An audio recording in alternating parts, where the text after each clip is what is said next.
क्या सीटी बजाना, क्या हल्ला मचाना। जितने जुर्म ज्यादती इस देश में हो रही हैं गरीबों और कमजोरों पे, मुझे कहीं ना कहीं ऐसा लगता है कि हमारी संजीदगी की कमी के कारण है। आप मेरे ऊपर 2-4 कट्टे फूल की जगह 2-4 क्विंटल फूल गिर दो, इससे कुछ नहीं होगा। आप यहां खूब ताले बजाओ, खूब नारे लगाओ, इससे कुछ नहीं होगा। लेकिन अगर आप जिम्मेदारी से फैसले लेने लग जाओ तो मैं लिख के देता हूं कि कोई आपकी तरफ आंख उठाने वाला भी आपके मुकाबले नहीं है। मेरी बात पे गौर करो। बस मैं आपसे यही एक दरखास्त कर रहा हूं कि अब आप 10 मिनट ताली मत बजाना, सिर्फ मुझे सुन लेना। और मेरा वादा है कि जब मेरी तकरीर खत्म होगी तो शायद आपको मैं एहसास करा पाऊंगा कि मुल्क में क्या हालात हैं और हमें क्या करना है। इस मंच पर यहां उपस्थित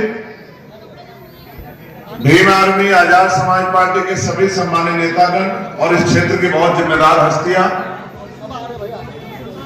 आज मैं बहुत नाम नहीं लूंगा, सच है कि समय कम है, लेकिन जो इस मंच पे है मैं उन सबका दिल से धन्यवाद करता हूं। और जो इस बस के सामने बैठे, मैं आप सबका भी दिल की गहराई से शुक्रिया अदा करता हूं। मेरे भाइयों, ये जितने काबिल है, जिम्मेदार है, ये इनको भी ताकत आपने दी है।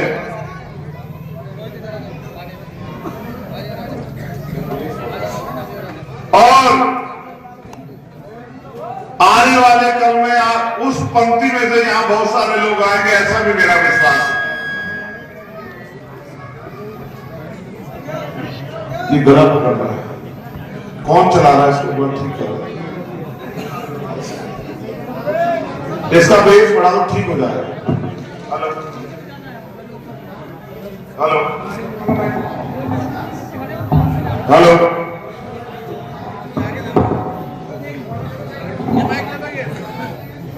इससे कम आवाज होती तो भी शायद मैं चर्चा कर लेता। आपने मेरी बात पर गौर किया और संजीदगी दिखाई, इसके लिए मैं आपका धन्यवाद करता हूं। हम लोग यहां क्यों इकट्ठा हुए? हमने अपना काम क्यों छोड़ा? ऐसा क्या है जो आप और मैं यहां अपने समय को, अपने काम को छोड़ के हैं? तो उसके पीछे एक मकसद है, क्योंकि लोकसभा का चुनाव आ गया है और हमें अपनी वोट से अपना लोकसभा का सांसद चुनना है। यह पहली बार नहीं हो रहा है कि आप लोकसभा का सांसद चुन रहे हो। आपसे पहले पता नहीं कितनी बार आपने लोकसभा के सांसद चुने, विधानसभा के विधायक चुने, लेकिन सच यह है कि जिस नियत के साथ हम लोग, जिन उम्मीदों के साथ विधायक और सांसद चुनते हैं, जहां हमको उनकी जरूरत होती, क्या वो उस पर खड़े उतरते हैं? जमहूरियत, लोकतंत्र में जनता मालिक होती। आप 20 किलो के व्यक्ति को वोट दोगे, मजबूती से वोट दोगे, वो ताकतवर हो जाएगा, उसकी कलम में ताकत आ जाएगी। आप 100 किलो के व्यक्ति को वोट दोगे, उसकी कलम में ताकत आ जाएगी। लेकिन अगर आप 500 किलो के व्यक्ति को वोट नहीं दोगे तो उसकी इतनी हैसियत नहीं हो पाएगी कि अगर वो कोई जुल्म हो तो आपके खिलाफ, आपके पक्ष में आवाज उठाना। ये वोट है जो हमें ताकतवर बनाती है। ये जो वोट है, ये 5 साल में जो हमें मौका मिलता है, इसलिए हम लोग चुनाव करते हैं कि हमें बेहतर से बेहतर उम्मीदवार को मौका देके दिल्ली में भेजना है और दिल्ली में बैठी सरकार से अपने क्षेत्र के हक हकूक की लड़ाई लड़वानी है। हमें एक वकील की जरूरत होती है जो हमारी वकालत करेगा दिल्ली में जाके, क्योंकि यहां तो हम अपनी वकालत खुद कर सकते हैं। 17.5 लाख लोग इस कॉन्स्टिट्यूंसी में हैं, लेकिन वो 17.5 लाख लोग खुद दिल्ली नहीं जा सकते हैं। वो अपने बीच से एक नुमाइंदा चुनेंगे जिसके कंधों पर अपने लोगों की, इस क्षेत्र की समस्याओं की, और उसकी जिम्मेदारी बनती है कि वो 5 साल इस क्षेत्र के लिए लड़े, इस क्षेत्र के लिए आवाज उठाए, इस क्षेत्र में काम करे, इस क्षेत्र में रहने वाले लोगों को बेहतर जिंदगी दिलाने का प्रयास करे, इस क्षेत्र में विकास के काम करे। लेकिन बड़े दुख के साथ कहना पड़ रहा है, जिनको आप वोट देते हो वो 5 साल आपकी बस्तियों में नहीं आते। इसके लिए कोई ना कोई जिम्मेदार हमें सोचना चाहिए।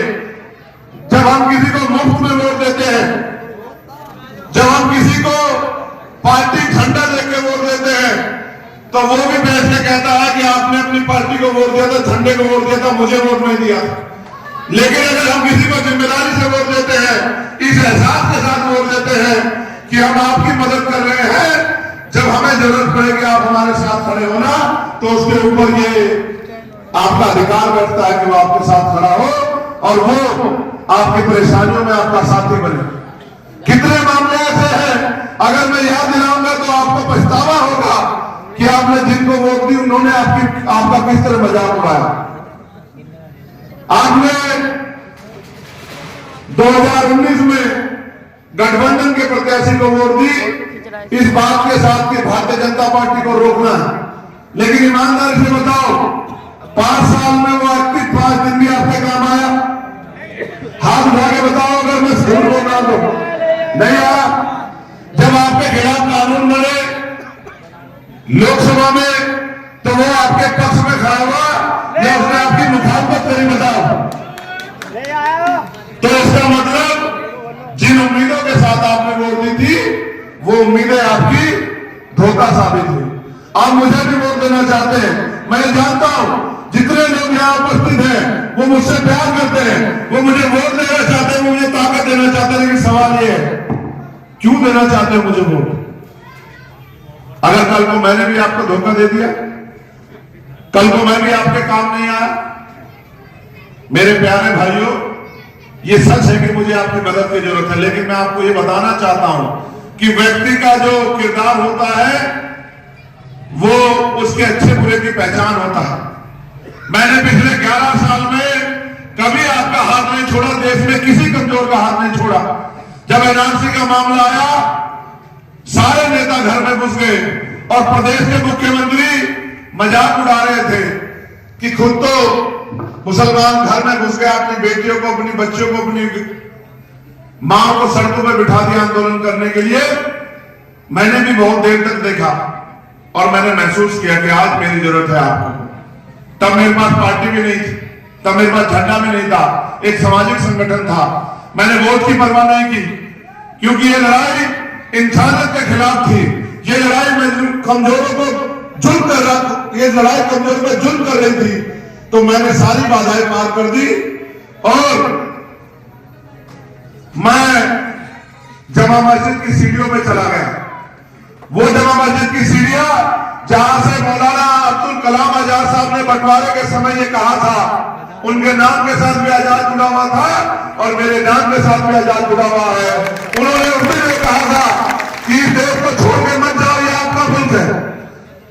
इस मुल्क की आजादी के लिए आपने कुर्बानियां दी है।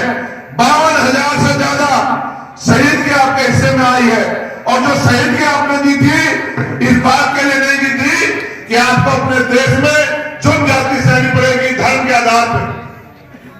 मैंने उस दिन आपसे कहा था कि मैं आपके साथ, मुझे गिरफ्तार करके जेल में भेज देगा, मैं नहीं डरा। कई मुकदमे मेरे ऊपर लगा दिए गए, मेरे साथ जुल्म किया गया। तो जब पुलिस पकड़ती है सरकार के इशारे पे क्या करती है?